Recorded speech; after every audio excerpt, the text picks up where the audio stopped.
What if you could specialise so deeply in one thing that clients see you as the only choice? Having a carpenter that specialises in it and then knows what they're doing with his staff to do it, I guess. It's a hard find. Tom dropped out of school to become a carpenter, but discovered something most builders miss: the power of niching down to one speciality. Don't want to sound cliche, but I want to be able to deliver the best product. His message for builders trying to do everything. It's just that constant improvement. From reading the books, doing all that, it's kind of opened my eyes up. Today we explore how Tom became Sydney's go-to second story specialist, why his clients rarely need to move out during construction, and his systems for delivering a 16-week transformation. This is about becoming the obvious choice in your market. Welcome to the Inspired Builders Podcast, your source for game-changing conversations with Australia and New Zealand's leading builders and industry experts. Each week, we deliver real stories and proven strategies from those who've been in your shoes. Ready to build something remarkable? Let's dive in. Tom, big thank you for jumping on today, and thanks for flying up. Well, just jump back to the beginning. We're going to go through a few milestones or real big breakthroughs or moments in your career. Yep. That have led you to where you are and where you're going, which is super exciting, which we'll definitely dive into. Yep. But going back to, because some of the key things with you, I guess like a lot of the builders we work with, and a lot of builders maybe, is starting out via the trade route. Yep. What age did you get into the trade? Were you still at school, or was it after school? Or? Yeah, so I dropped out of school to start the apprenticeship. So yeah, halfway through year 12, I dropped out. Okay. Started then, yes. Then do you mind me asking why? Like, because some guys leave in like grade 10. Yeah. You went all the way to almost year 12, almost finished, and then decided to leave? Yeah, I guess a bit of a surfer back in the day. So I just kind of cruised through school, like towards like those back years kind of thing. And just, I guess the time was right. I was like, I never had intentions of finishing school. Okay. I was just there kind of just buying time really. Okay. And then I always wanted to start an apprenticeship. And then awesome. it just popped up and then just took it and on. you always thought carpentry? What, I'm assuming you started with carpentry? Yeah, it was always like carpentry was the primary one. Yeah. I did tinker with the idea of being a welder at one stage, but glad that didn't happen. But were there people around you, mentors, father, uncles, friends, dads, who were builders or carpenters or trades? Or yeah, like I've got like uncles and stuff that are builders, like dad, stepdad, like they're all like kind of blue collar kind of guys. So I always had that influence.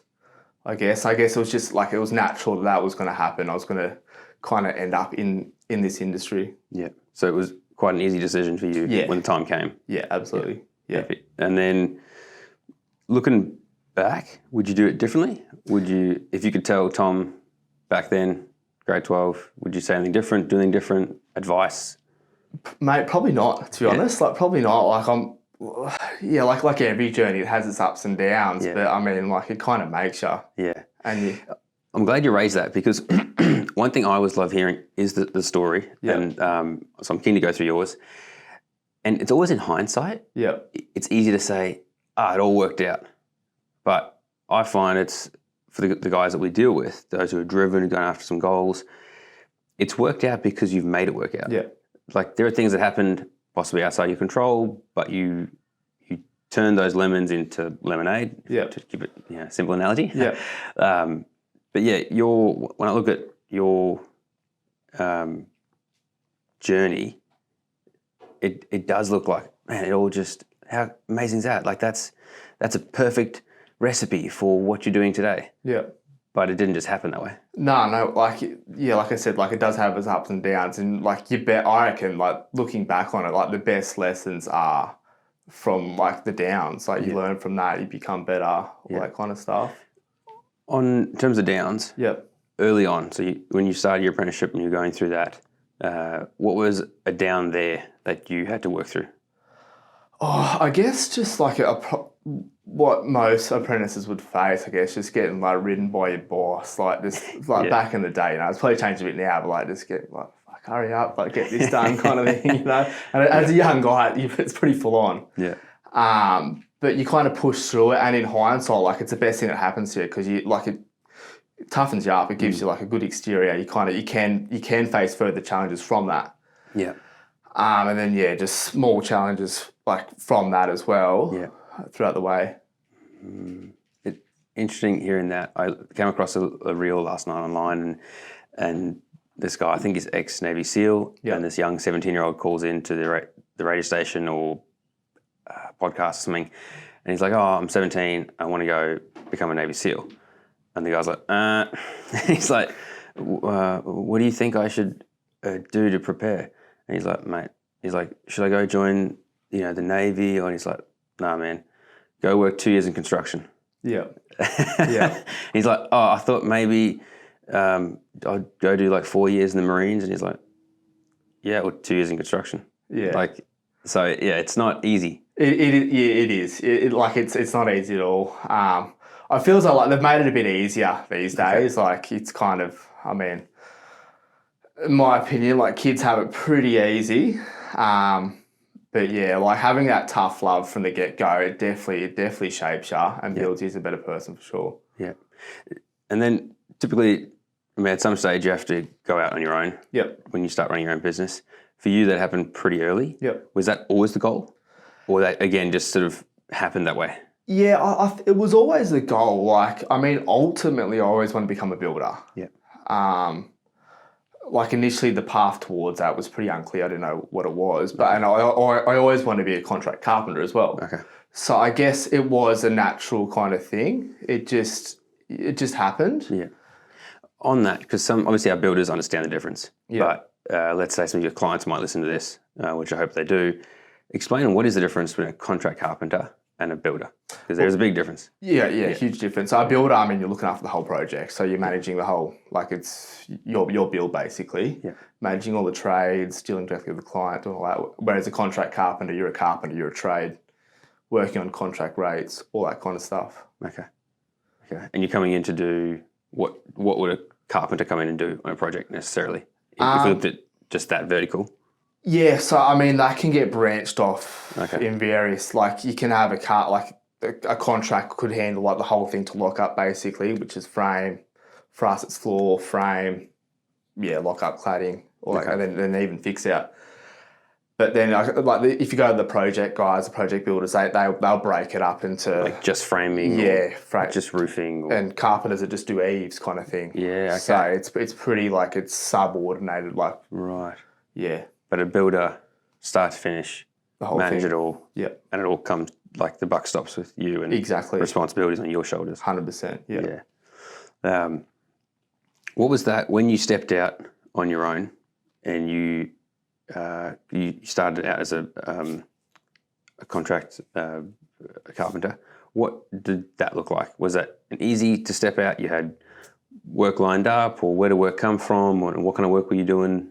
Yeah, so I kind of stepped out just straight into doing building first floor additions. I had a little bit of experience initially in doing it. So it was, I mean, like it wasn't easy, like because you've come from, I guess, getting a paycheck every week, like wages, money in the bank, easy money to, you got to work for your money. You got to price your work. Yeah, if you don't go to work, you don't get paid. Exactly, and if you don't get it done quick enough, you're not going to get you don't get the money. So yeah, it was a bit of learning with that, and you kind of build your speed up. It gets better and better. But yeah, I mean, I guess in hindsight, it was a natural step. Okay. Was it scary to step out, going from the comfort of working for someone else, getting a paycheck? You just have to rock up. Yeah, I mean, looking back on it, honestly, in hindsight, it wasn't scary. Like I look back on it and reflect on it as exciting. Yeah. Like, because for me, it was exciting. Like, it was, like, I do get excited by challenges and all that. Yeah. I mean, sure, there's a lot of unknown. You don't know how it's going to go. You come from that comfort of earning that wage every week. Yeah. But ultimately, I think it is an exciting thing. Yeah. Do you think, I spoke with one of my builders recently who had to let someone go. Yeah. And at first he was like, oh, I'm not, it's not a nice thing to let someone go. The guy was like, oh, he's not amazing, but he's not bad. Yeah. And then he heard from one of his leading hands that apparently like say 7:30 was start time, 7:28 the leading hand sees this apprentice or this guy in his car, and he knocks the window and he's like, "Hey, are you working today, or are you going home sick?" And he's like, "No, clock on your starts at 7:30." Yeah. So he said, when I heard that was an easy let go. Yeah. What's it like when you think back to that time when you were working for someone else? Yeah. Do you feel, it's easy in hindsight, I guess, to say, do you feel like you operated like a business owner, or you turn up early, you stay late? That was the mindset. That's how you approach things back then already, or? Yeah, I always believed on like being punctual, turning up on time, doing all that. I mean, like back in the day, like if you didn't, you're going to get blasted for not doing it. But no, but I always did. Like I always believed in that. Like I've never been late for anything. I don't like being late. This morning you were early. Yeah, exactly. Yeah, I love for it. a flight to Sydney. So. But yeah, no, I'm big on that. Yeah. And yeah, like for an apprentice not to be like, it's just that's an instant. That's a red card. Oh man. And then, so what sort of projects would you say you were doing in that before, like when you became that went out on your own to do contract carpentry? Yep. What were you working on then?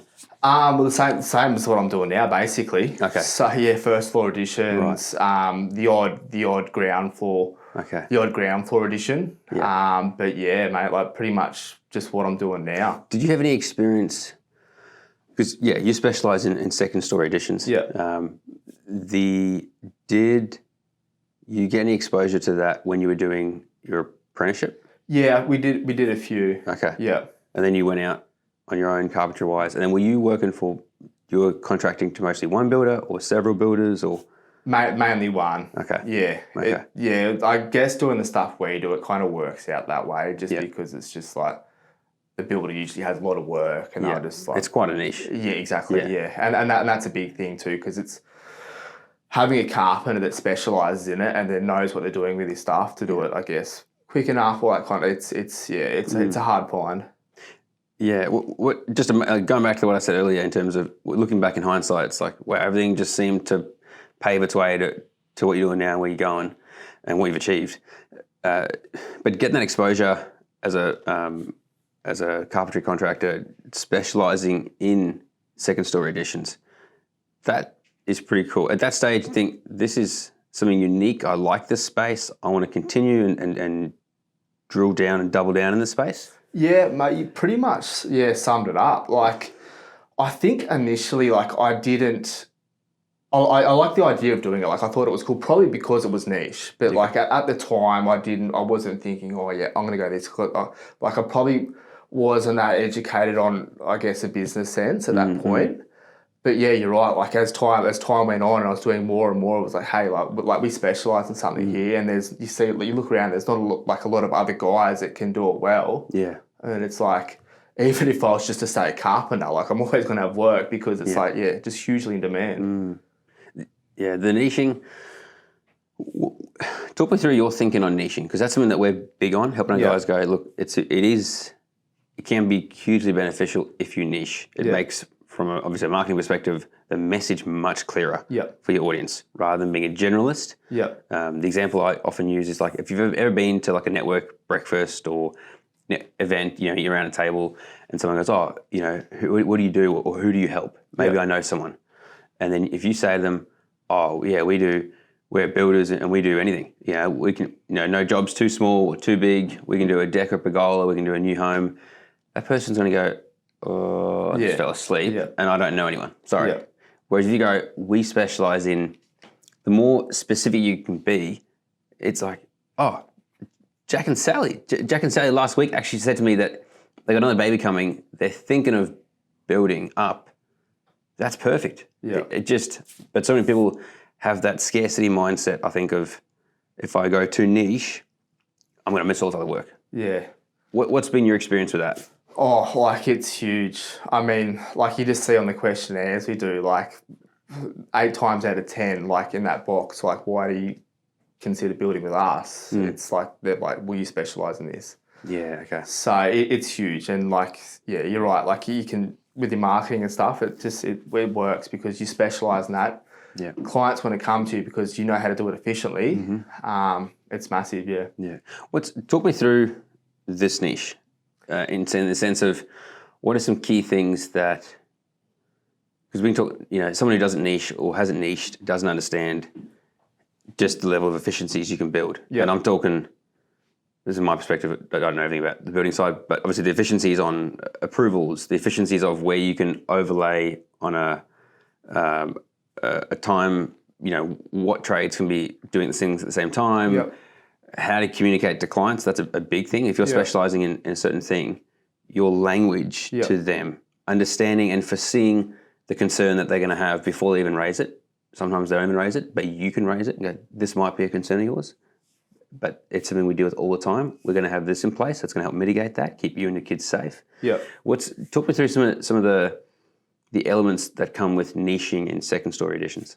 Well, it's just, the product so well. And like I said, like when you're talking to clients, you can talk the product. You can say like, hey, this is going to happen at this stage. We're going to be here. We're going to be doing that. Yeah. This is what's going to happen. This is what it's going to look like. Yeah. And you just know it so well. So it just like rolls off your tongue.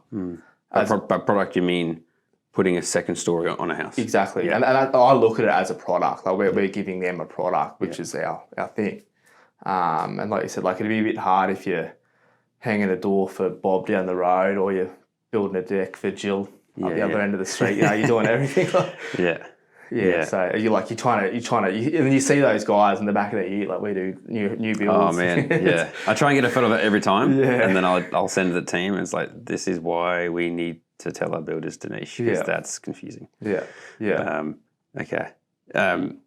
What's the other thing I want to add is just, and this has been an observation, and I'm keen to hear your thoughts on it. Yep. Is when you niche to the level that you've niched, and your team is there with you, doing it with you, they know how you operate. Yep. They know how this job needs to run. And so there's all these unsaid certainties, I wouldn't call them assumptions, because you've done so many times, and this is the way we do it, that there's less communication needing to be required internally. Everyone just knows their part, knows their role, preempts what's to come. Yep. So this marries up with that, which marries up to that super well. What's an example of that you've seen with your team because you've been able to niche like this? Yeah, well, I guess it's just like if it's happening on the job, like there'll be certain stages, and like if one of the main guys on site, like he'll say if there's another stage coming up, then he'll prompt you and say, hey, like this still needs to be done, or like rah kind of thing, and just knows it needs to happen. Yeah. And then it's like having like another set of eyes on site. And it like you said, like it just happens naturally. And like you're just talking the same language to one another. And yeah, I mean, that's just the on-site aspect as well. Like there's plenty of other things that kind of just all falls into place. Yeah.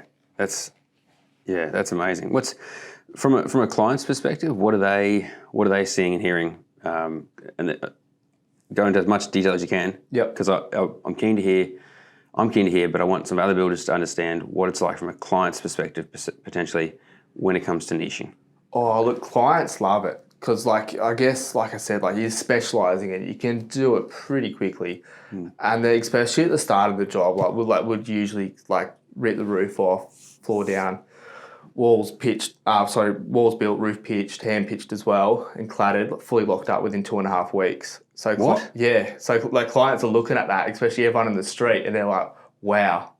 Sheesh. Yeah, and like I know we spoke about on the phone, like doing that pamphlet thing. Yeah. So I did that for a recent job we did, and we pretty much, it was like 90 square meters. Yeah. The boys knocked it up, like pretty much got to that stage, like pretty much smashed the cladding on. Like by saying smash, not rip, tear, bust. Like in a methodical. I'm glad you. in a methodical way. Yes. Done in code and carefully. Yeah, but efficiently. Yeah, efficiently, and we use like Pro Climber, like the wall wrap. We like use like the proper methods of doing it, kind of thing. Like wrap the roof, everything. Yeah. So 2.5, 3 weeks, got the cladding on, and the painting. I'm glad you clarified that because that's sometimes like I often talk with some builders. It's like the language that we use here versus the language used with the client. Yeah. You know, because when you say smash, it like in our team, like we're very careful. Also, we don't say, we'll just slap that together. Yeah. That's no, or smash that together. Yeah. When we say that internally, and you're probably the same, it means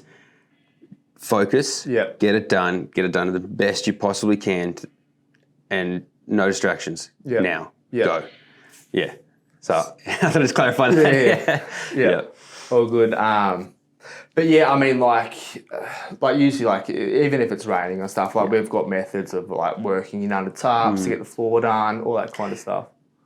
I saw in New Zealand, I saw what they do, and I saw for the first time a builder here do it, where they wrap an entire site with scaffolding and then wrap it. Yeah. Have you ever? Any guys do that in Sydney? Nah, I've seen that. That's like a UK thing as well. Okay. Because then obviously the weather is a big factor. Yeah. Which we all experienced 2 years ago. Yeah. When we just had like 100 days of rain. Yeah. And you think, I mean, in those places, you can't afford the rain will just hold you up the whole year. Exactly. So, but apparently it's quite a hot box in there. It is. Yeah. Oh, like I'm saying it is because we like if it's raining a lot, we'll like just usually raise the tarps up and like build the floor into that, and that's a sauna pretty much. Like it's hot. But yeah, I mean, I haven't seen that method in Australia. Maybe because it would be a hot box. Yeah. But I know, like, I spoke to a mate in England about that, and it's a fair bit of cost involved because I have to engineer the scaffolding and everything. Yeah. It's I did ask one of my guys down in Melbourne about it. I was like, "Have you seen it?" He's like, "Oh, it's rare, but yeah, guys do it. It's depending on the project, you know, and if you're doing it like townhouses, it's quite challenging then as well, rather than a freestanding. Yeah. But it could be, you know, 50 grand, 100 grand, depending on the size of the project, but for that length of time.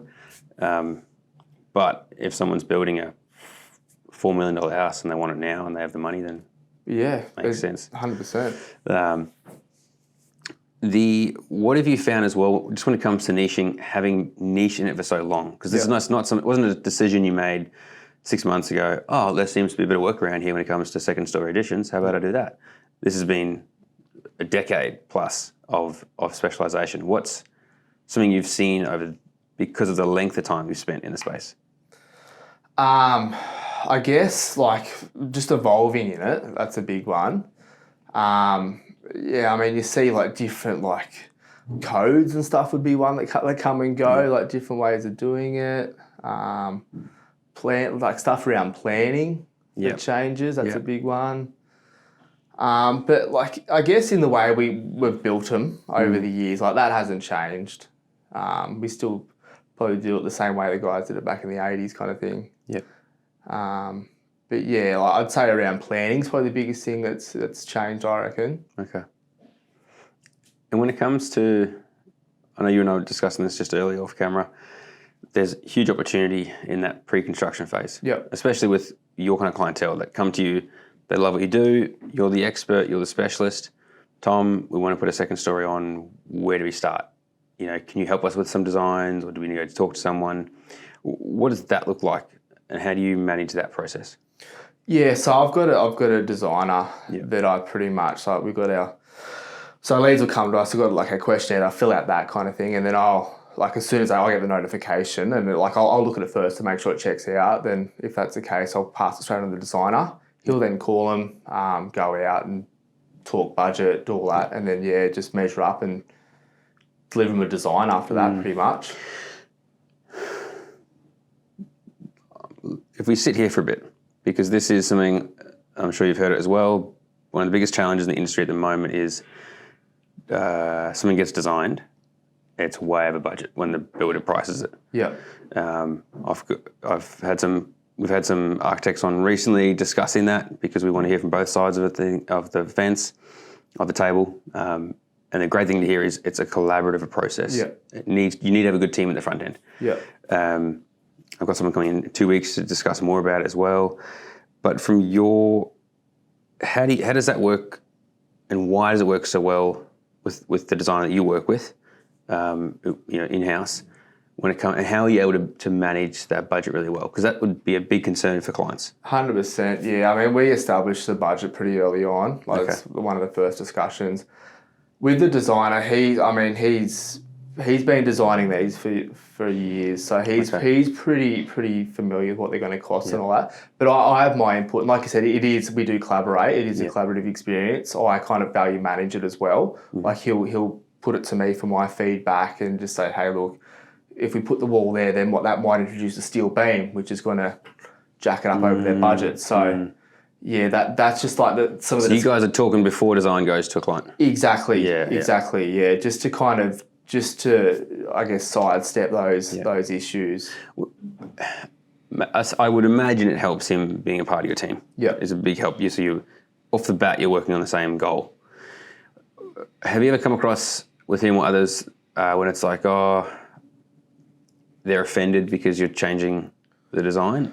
And how do you work around that is probably the question. Yeah, it has been quite challenging that because often we've had clients that would come to us with like a stamped DA plans. Yeah, right, okay. And then like it's obviously just... And they're emotionally attached to it, I'm sure. Yeah, and it's just a designer that they've found and they've worked with a designer architect kind of thing.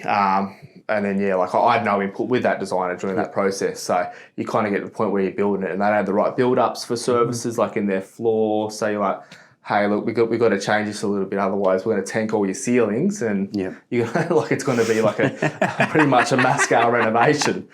So, and then you got to have that discussion with the architect and they kind of get their back up because like, why are you telling me this? Because I've been doing this for years. It's like, well, okay, but like let's just work together for the client. Like it's because it's all about the client. Like it's not about us. Like it's for the client. So like it's stuff like that that's been the most challenging. And like now when clients come to us with plans, it's just like, you're not as excited, I guess. Okay. Yeah. Yeah, that's something. I'm beginning to talk to you more about the off camera because there's such an opportunity we're seeing there and hearing in that pre-construction. Yeah. That if it can be done well, I mean, you've already dialed it in a lot, bringing someone in-house to design, huge help. But obviously there are people out there that go to designer, then they come across you. They want to work with you because you specialise in this. Yeah. But now they've got these designs that have been done by someone else. Yeah. And then how about, a team pretty excited to work on some new stuff there. Yep. So the business side of things, because that's a big shock for a lot of guys. It's like, no one taught me this. Yeah. I was great at my craft. Running a business is a whole other kettle of fish. What has that journey been like for you? Because from our chats, you've gone like boom, boom, boom and up. Yeah. But that didn't just happen. No. You made a conscious decision to focus on that. Talk me through that a little bit. Yeah, so I mean, stepping in the biz, like it is challenging. It is, and like it's, I guess, like I mean, becoming a builder as well. Like it is a business, and you've got a whole new skill set to learn about business. I mean, it does make it easier when you kind of like you're comfortable on the construction side of things because you can kind of just like you're in control of that, and then that allows you to focus more on, I guess, being a student of business and learning that side of it because, like it is tough. It is tough. It is rewarding. Yeah. But it does require I guess a lot of knowledge and all that. When did you make the conscious decision to step up as a builder and become a student of learning? Yeah, I mean, like I've always been big on like reading books, learning stuff. So like doing a lot of that taught me a bit. I guess I knew the right things to learn or want to learn in a way. It kind of opened my eyes up to a lot. So I kind of went in with the mindset like of being a builder, like to learn the business side of it. Like that was my intentions for the get-go. Okay. And it just kind of started happening. And I kind of like you listen to podcasts, you read books, and you kind of like you just learn about the stuff you should be asking and should be learning. What are some key things that if you look back over the last 5 years, if we looked at just that time span, some key things that you learnt, put in place, and saw an outcome positive? Yeah, I guess it was just, I mean, like being a contractor doing like building these things, like you'd learn like a lot of builds you'd come up against, just a lot of site conditions you'd think, oh, like this is impossible. Like how can anyone do this? Like scaffolding over ridiculous areas kind of thing. But you do it, you get it done. I mean, we've had jobs where it's just like down this long driveway trying to get like 900 kilos. Logistical nightmare. Yeah, exactly. Yeah. Getting cranes down there, like trying to get like 900 kilo steel beams like down there. Sure. And you get it done. And at the end of it, you think, Yeah. it's possible. Yeah. I suppose that all those learnings then go into, that's called a hypothetical SOP. It's like, cool, now we know how to do that bigger and better next time and faster. Yeah, 100%. What's, so you mentioned you read books and stuff like that. Yep. Where else do you glean information from when it comes to stepping it up as a business and constantly improving? Because I know we discussed just off camera before we started rolling. Yeah. And I love just when I read that quote out, just your agreement with it. Yeah. That idea of like, it's just every day. It's not you don't get a day off. Yeah. In terms of bettering yourself in the business. Yeah. What's that like, and where do you glean some of that information from? Yeah, so like I read a lot of books, listen to a lot of books, all that. So I'll often like read a book and listen to one, not at the exact same time, but like concurrently kind of thing. So I pluck a lot of information. I've kind of got like the idea. I just want to make myself and the business, I guess, if it's just 1% better every single day, just that 1%, it's just like constant improvement. And I've kind of like, from reading the books, doing all that, it's kind of opened my eyes up. And I've got a business coach now as well. Epic. And that's huge. Why get a business coach? Oh, so many reasons. I mean, like money, like just how to budget yourself, how to like control costs, especially if you want to scale a business. Like you need like a huge handle on that. Yeah. Leadership's a big one with it. Yeah. And then just scaling your business, like how you got to put away money for that, all that kind of stuff, and how to budget it. There was interesting. I was talking to someone the other day about this, where seeing like a business coach, some people they get it, they, like yourself, they go for it. Some people think it's like it's a cheat, or it's I'm not good enough, so now I need a coach.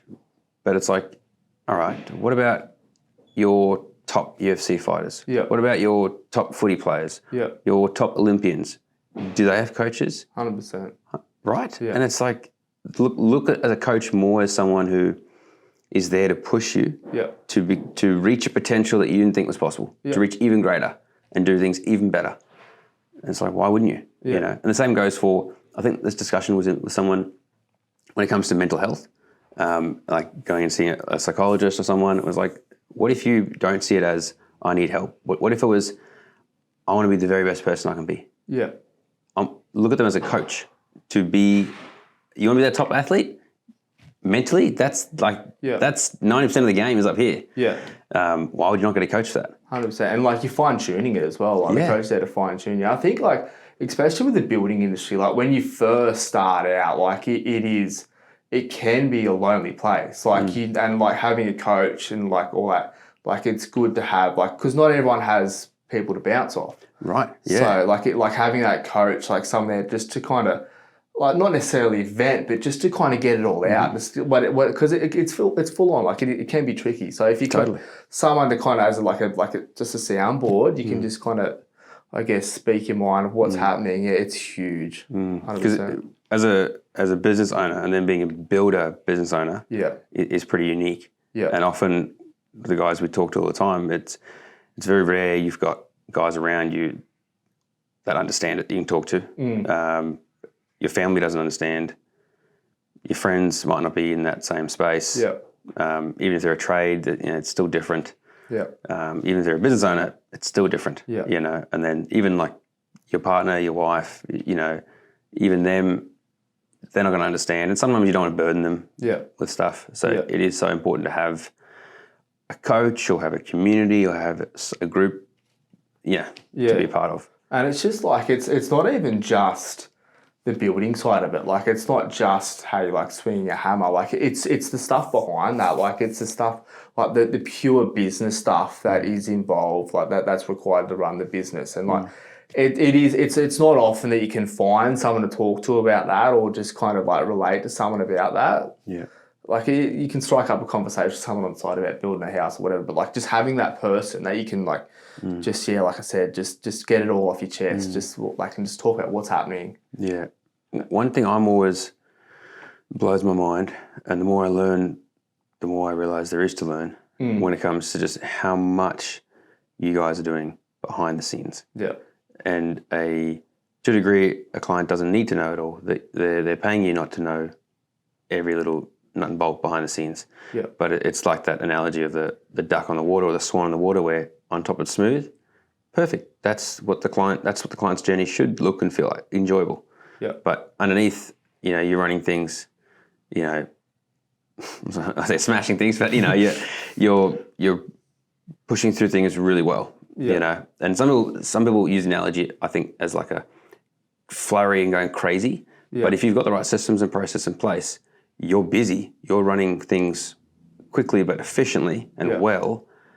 And then you think of like, well, a duck's legs are pretty well designed for what they do. Web feet are very efficient paddlers. Yeah. I would say that's more of an accurate rather than a flurry of craziness. Yeah. Sometimes I'm sure it's like that, deadlines and, like you said, you like being early. If you told a client this is when we're going to get it done, then we're going to do all we can to get it done. Yeah, 100%. Yeah, that's huge. Like sticking true to your word and all that, like, big thing. On that, what are some values you've found, like sticking to your word and the importance of that? Yeah. You're only as good as your word and what you hold to. Yeah. What are some other things you've found to have been good guiding stars or things to hold to from early days through tough times, through growth, through scaling? Yeah, I think like sticking to your word, but like just delivering what you're going to say. Like if you like, I mean, everyone talks about delivering quality, but like how do you define quality? If you just do the right thing, you don't cut corners, and you just deliver them. Like, because I like my main aim with it all is to deliver them like just an outstanding product, and that's what it is, and that's all it is. So yeah, like if you just stick to what you're going to do, stick to what you say. Like if you explain to a client, hey, this is going to work, this is what's going to happen at this stage, we're going to be here, do it. Like and I know sometimes stuff can happen and if it pops up, and that's when communication comes in. You've got to be communicating. Like we've got a portal we do, like Build a Trend. We kind of like update clients all like week to week, all the time. So and that's communication's huge. Yeah. Communication is definitely big because, as you say, things are going to come up, especially in a reno space. Yeah. There's unforeseen things, but it's communication and how do you manage that? How do you, and if this is your niche, then it's like, this was to a degree unforeseen. I can't see inside your walls, but I've seen this 100 times, so it's no problem. But okay. And so you guys use Build a Trend for project managing. How do you guys find that? Yeah, good. Like it's good for like scheduling and stuff. We can pretty much map out the entire job. So like first world edition, like we usually get them 16 weeks is the longest, kind of like just for your standard size. So we kind of aim to get them done in like 13, 14 weeks. And we can map that out in Build a Trend, like through the whole duration of the job, and just say like gyprock is going to be starting at this time, plumbing roughing, like all that kind of stuff. It just there's a clean sequence of it, which is good. It's good for photos as well, so we keep all their photos in there. And you mentioned the client also gets a portal. Yep. Okay. What does that look like on their end, and how do they interact with it? Yeah, so it's just through Build a Trend, so that they'll like have their login or whatever, and then they can see the schedule. And then they like I've had so many comments from clients saying like, how good is this? Like this is amazing. Like we can see what's going to happen. It's just it takes away, like you can communicate through that. It just makes it more of a streamlined process. So you can just kind of just say, yep, we're going to be here doing that at that time. Also, you can have like you do your checklists and stuff in there as well. So the checklist for the guys on site. And it's a good way of like creating processes of like how we order material. So like we have a checklist of like how many studs or whatever like we need in that wall. So bang, tick that off, all that kind of stuff. It's a lot more cleaner. I've heard from a lot of guys, it's one of the most transparent ways to communicate with team, trades and clients. Yeah, absolutely. And efficient. Yeah. the other analogy I heard the other day was it's like Storey Park. Have you ever used the app Storey Park for like? No. If your kids are at kindy, Yeah. and then the carers at kindy take photos, write up a little blog about what the kids have done that day, and it goes ping, and you're like, ooh. Oh, photos. actually, yeah. My wife's got it. Yeah. So it's like Instagram, but just for your kid or kids, at kindy. And the guy I was talking to the other week said it's pretty much like Storey Park, but for the clients. They just and the feedback he was getting from clients was they love getting on at like 5 o'clock in the evening, having a glass of wine and seeing, what's been happening on my project today. Yeah. If they're not on site, Yeah, that's good. Like uploading all the photos. I like from my standpoint as well. Like even like when the boys put up their photos of what they've done today, and I can see that progress. Like it's good. Saves a lot of time, and it's great investment. One thing you mentioned earlier, because I asked you what percentage of your clients move out, and you were like, well, what's a better question would be what percentage don't move out? You're like 99% of the time our clients stay in the house when you guys are renovating. How does that look, and how do you go about that? Because from what we've heard, because we've helped some of our builders communicate that. Yeah. And that's definitely a big concern. I'm sure you come across it. Yeah. Big concern for the clients. Is my family going to be safe? Yeah. I'm sure a lot of your clients have families and kids. Yeah. How do your team, how do they carry themselves on site? Am I going to hear cussing? Are they going to be smoking? Are they going to be whatever? How do you go about managing that? Yeah, I guess, it starts at having the right team, like selecting the right guys. But yeah, I mean, we've got our building methods to like combat all that. Like we use the polyfabric tarp so water doesn't, we get no water damage from it, all that kind of thing. I always tell the clients, like the only way you'll know we're here is a scaffold set up around the side. Okay. Apart from that, you can just continue living your everyday life as you will. Yeah. It's like you said, like clients never, like the only time a client would have to move out if they're doing like extensive ground floor renovations as well. Okay. And they lose. And that's their choice then. Well, yeah, I think like it's pretty much when they lose their kitchen. That's the kind of, it's like, hey, you're probably better off moving out now. But yeah, we just tend to we just do first floor addition. So it's it's generally like that. The clients won't even realise we're here apart from the old tapping of the hammer and I'm sure that must be pretty nice because some people would come to you thinking, oh, how long am I going to have to be out of my house for? Yeah. And if you can say, mate, you won't even know we're here. Yeah. You're just going to see some scaffolding and one day you'll have a set of stairs to walk up to a new place. Yeah, that's the thing. Like we say, like the first point of contact will be us cutting the ceiling out. You'll see the stair void and we're there. So looking down at you. That's cool. I didn't actually realise that's, I guess, how you went about it. Like building it separately. Yeah. And at the end, you're connecting it. Yeah. Wow. Yeah. It must be pretty rewarding then. That's a big change for a family living in a tight space to then getting a whole new floor plan upstairs and a new room. And what's that like for you and the team, especially working through efficient projects? Like you aren't on these projects for like a year or two at a time. Typically, I know very general, but how long might a second story addition take? 16 weeks is what I say. Like as I tell, like we have done them in 12 weeks. Yeah. Right. So yeah, it depends on the size and just like the scope of it.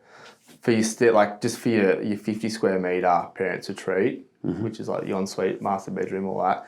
Yeah, like 14 weeks, 14 weeks, we can kind of wrap it up in handover.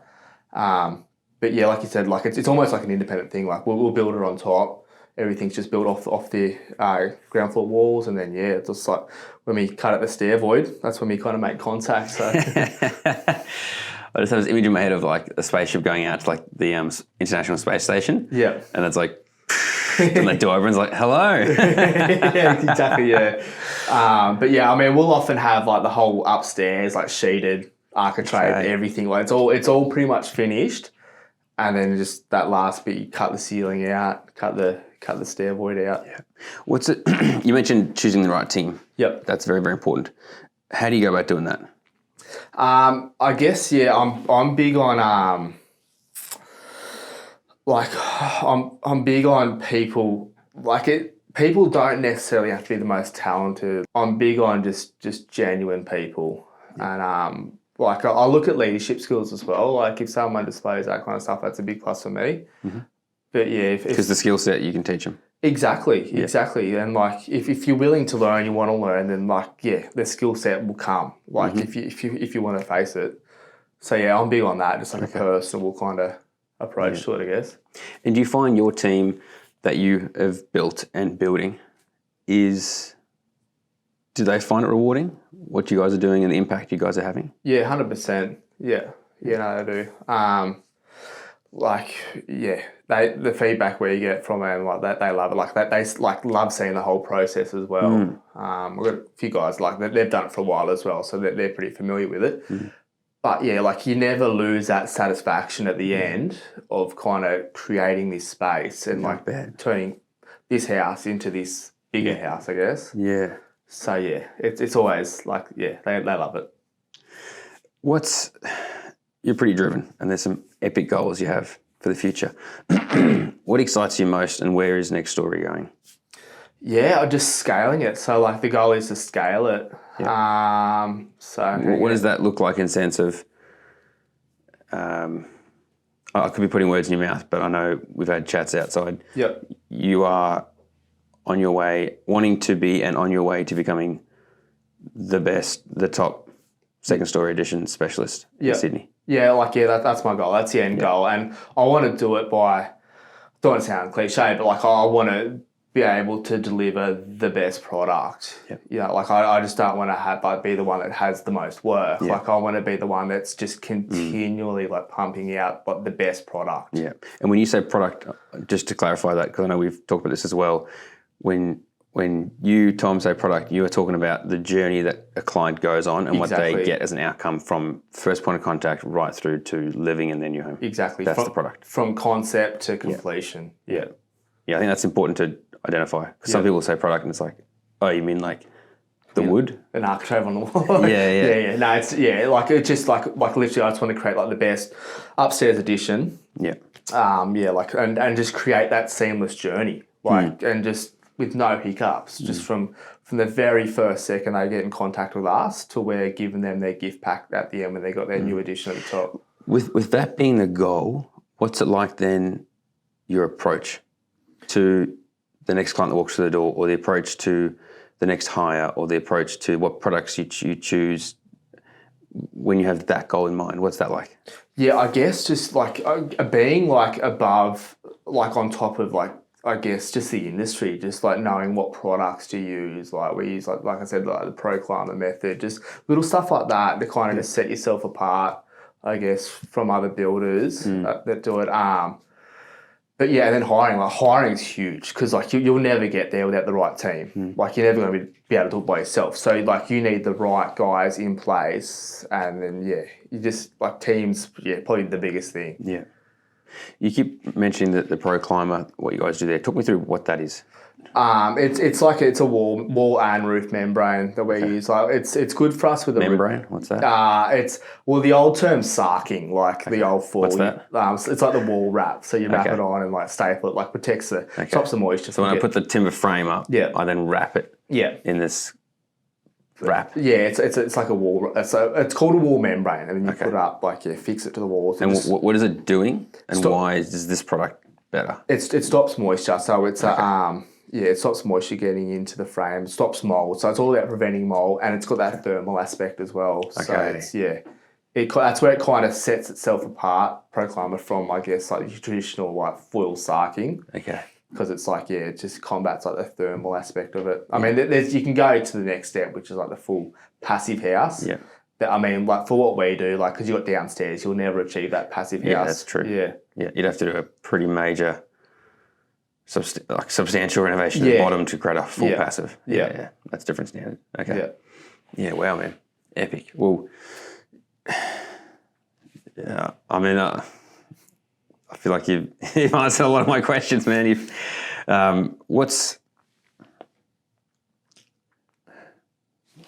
there anything else that I feel like we've touched on a lot of what you raised and extra, and I think that's going to be an epic podcast. But is there anything else that you feel like I'd love to share some of this, or if you think of other builders or clients, or yeah, I mean, like I guess like the hardest, like one of the most challenging things for me, like to date, is just that pre-construction. It's just like forever trying to polish it. So like I've done so many like hundreds of consults. Because I'm like no salesman, so like I've done hundreds of consults. He's like trying to forever fine tune it, and like because there's so many moving parts. So I mean, like with it, like I've taken a lot of, I guess, strategies of like project volume builders because they do that pre-construction so well. Like it's like just a one-stop shop where you can select this, do that, do that. And that's, I guess, the best part of their builds. But what are some common, because like we discussed earlier, pre-construction is an important part, very, very important part. And there's opportunity there if you can do it well and do it really well to stand out. And we've had some of our clients actually, now that I think about it, they spent a lot of time dialing it in. Yeah. They're over in WA. And to the point that once they got it really dialed in, they started to get referrals from clients who were still in that pre-construction. Yeah. Like that's how much people were enjoying it. Yeah. And telling friends and family, you got to come talk to these guys. What are some of the challenges that when it comes to pre-construction that you are wanting to really dial in? Yeah, I guess just being like transparent on like your just finishes. Okay. Like that's a big thing. Like, and a big thing for us has been like electrical. I'm going to play really dumb here. Yep. To really just extrapolate this out. Yep. So fixed and fittings, electrical, what do you mean by that? So just like your lighting layout, like how many power points you want there, how many lights you want in that room, do you want a TV point there?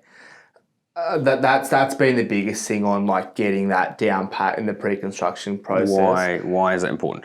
Well, because a lot of the time, and in the start, we weren't really like knuckling down on that, and you kind of get to the build, and the client will be like, "Oh yeah, no, I want a point there, I want a point there," and it's kind of not written down. So you're like, you're like looking at budget, and then it's like, and it falls back on you as the builder because you haven't set that, like you haven't set that standard. Like this is like why we're doing it now. Like we make these selections now. Just so we're clear with each other. We know what's going to happen. You know what you want from the start. That's been the biggest thing with us. And just to kind of like, I guess, keep budget in mind because you don't want to like slap them with a variation halfway through and they're like, hey, like what's this for? Like we didn't agree on this. Yeah. Whereas, like you say, working on the process, the start means you talk about the start, you agree on the start. Yeah. And it's actually, that's a good point because I know. And again, coming back to being specialising in a space means you know what to ask to get a confident solution. Yeah. I think of we just put some paint on and carpets and electricals. But the electricals was like, I think I just want that, you know? Yeah. And then the guy that I work with was like, okay, talk me through that. Yeah. Okay, what about this? What about that? I found that very helpful, you know? Okay. Oh, yeah, I didn't think about that. Yeah, I probably wouldn't want it there, I guess, huh? Because at one stage I was like, can you just put like double PowerPoints, two double PowerPoints on like every wall, so I just don't have to go. And he's like, why would you want that on every wall? Where are you going to use things? Yeah. Where are you? Yeah. So just asking the right kind of questions. Exactly. Yeah, and I guess like in that pre-construction part, that's where the communication starts. So if you can display like, I guess like we'll set that standard, going like, hey, this is how we operate. Like come on our journey. Like it's it's massive. Mm.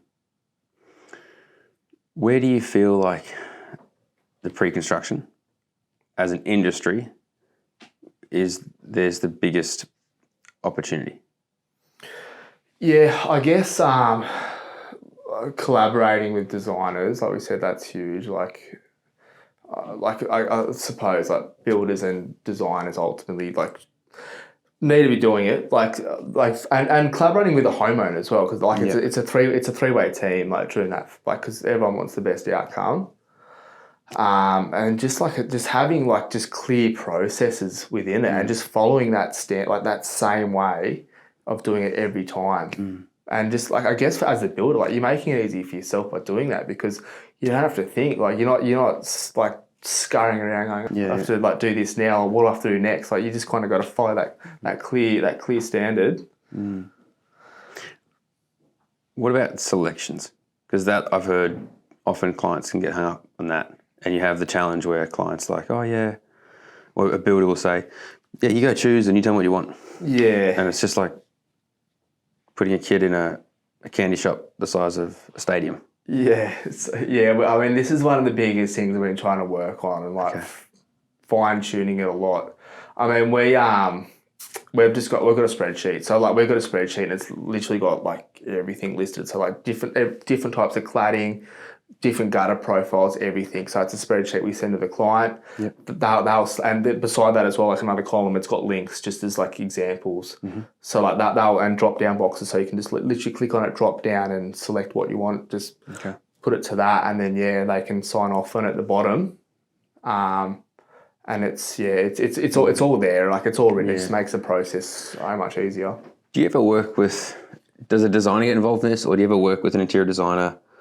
Because I would foresee. I just think of like my wife and I when we talk about doing stuff, and our big problem is we don't know if we're going to make a good choice. If we were to even do something now, would we make a good choice? Would everything work together? Do we even have a style? What style is that?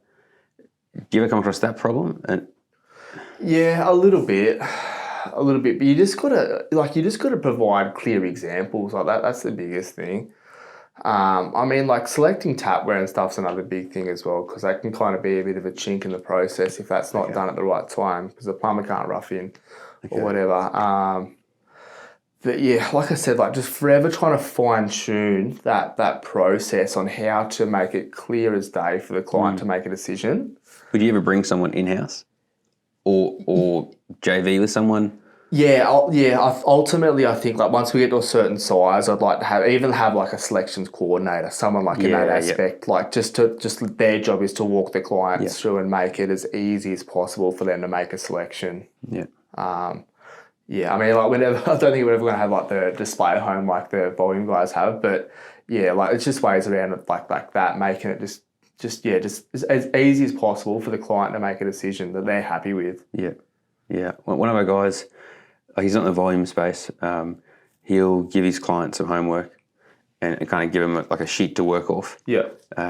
And send them and put them in contact with, say, 3 or 4 different places to go to make selections. Yeah. So it's, there's enough choice there, but they're not looking across the globe. Yeah.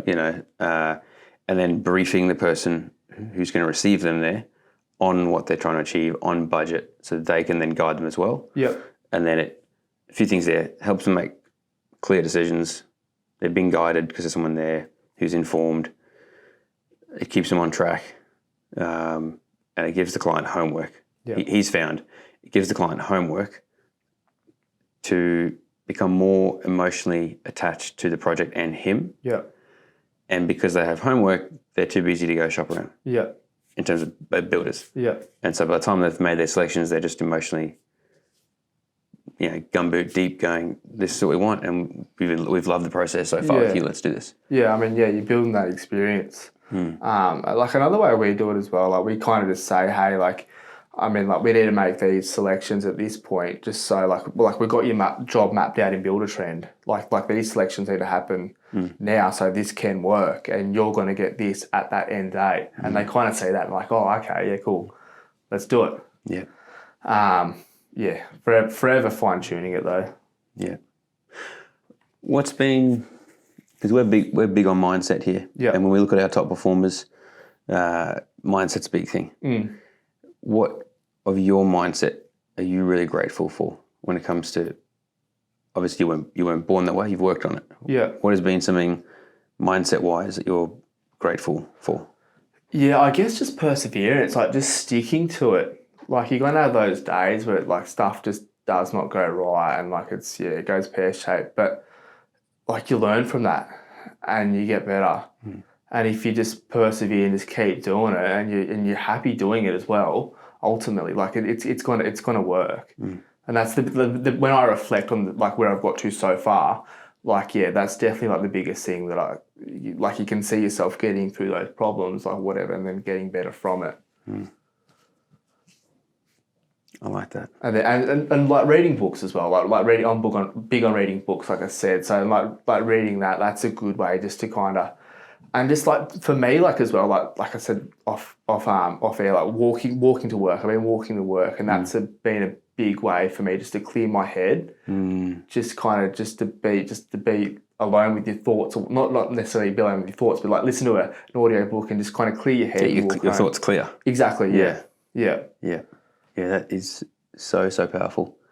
But that perseverance is so important. Oh yeah. Because not every day is going to be smooth sailing. Yeah. Popping champagne. Yeah, there's a grind to it. Yeah. And you got to learn to love the grind. 100%. But yeah, perseverance. Who is it? I think Michael Jordan maybe. Yeah. Who was like, I will out train anyone. Yeah. And that. But what you said earlier that I think is very important for guys to hear. Reading and consuming books or just good healthy content regularly. I mean, you're doing it as regular as daily, which is great.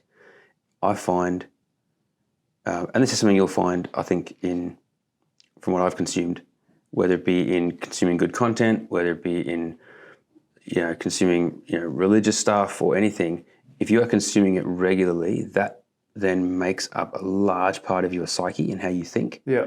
So when you come to a challenge, or you come up face against something where you need to make a decision and you need to draw on knowledge and tools, if that's what you've been consuming, then it gets to a point where it becomes knee-jerk, where that becomes part of your thinking, because that's what you've been consuming regularly. It's most fresh in mind, so you then draw on that. Yeah. Which is a crazy concept to think about. You think you're drawing on your own knowledge, which has become you, but you've been able to choose the tools to put in your tool belt, and when you reach down to grab that hammer without even thinking, there's a hammer there, and it's a good hammer. Yeah, and that's a brilliant point, because I mean, like, you're not going to read one book and know, like, you're not going to have a university degree after it. It's a compound effect. Like, you'll read like hundreds of books or whatever, and then just you can pick up little snippets that you won't even realise at the time, and then you could, I guess, face a situation or have to make a decision, and you could just pluck that bit of information you didn't even know it was there.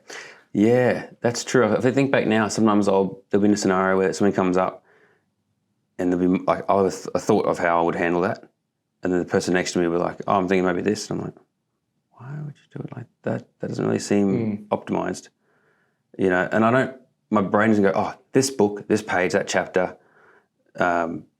let's use that. It's just, I think this is the best way. Yeah. And then down the track, someone else will be like, oh, I read this book and it said this. And then I'll make the connection afterwards. Yeah.